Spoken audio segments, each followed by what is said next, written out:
British Prime Minister Rishi Sunak said the newly signed defence package sent to Ukraine will be the biggest so far, worth €2.9 billion, addressing the Ukrainian parliament on Friday. According to the US ambassador to Ukraine, the US may follow, as the signature of such a treaty is exactly Joe Biden's goal. This isn't just about how NATO benefits Ukraine, it's about how Ukraine benefits NATO.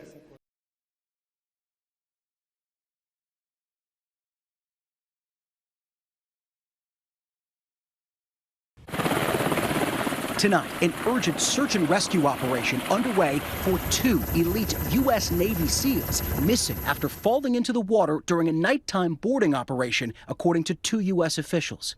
It's unclear what prompted the SEALs to board the vessel conducting the operation in pitch black on the open ocean on Thursday.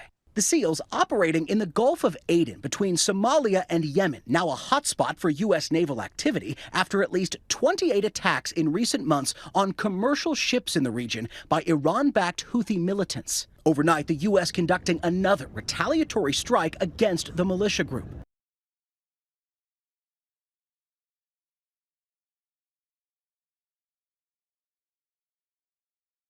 Iranian state TV on Friday broadcast clips of what it said were Iranian naval forces seizing a U.S. tanker in the Gulf of Oman. The seizure of the St. Nicholas earlier on Thursday is at the center of a major dispute between Washington and Tehran and may likely stoke regional tensions. The tanker was carrying Iraqi crude destined for Turkey. Vessel tracking software shows its course. The tanker turned off its AIS tracking system as it turned toward an Iranian port.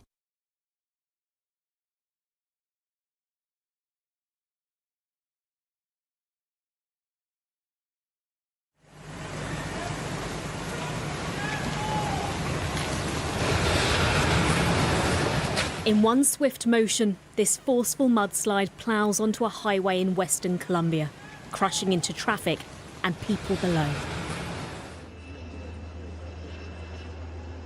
Cars have been swallowed by the earth, and dozens of people, including children, have been buried. Emergency services are desperately searching for signs of life, whilst identifying the victims they've already lost.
We know that a UN-owned helicopter had to make an emergency landing in a central region of Somalia because of a technical glitch. Now, that region is under the control of the Al-Qaeda-affiliated terror group Al-Shabaab. It's believed that 6 of the helicopter's passengers have now been captured by the terror group. 2 of them have gone missing, and 1 of them was killed, it's believed, during the emergency landing. Now, the UN has said that none of the passengers were members of its staff. They were all third-party contractors.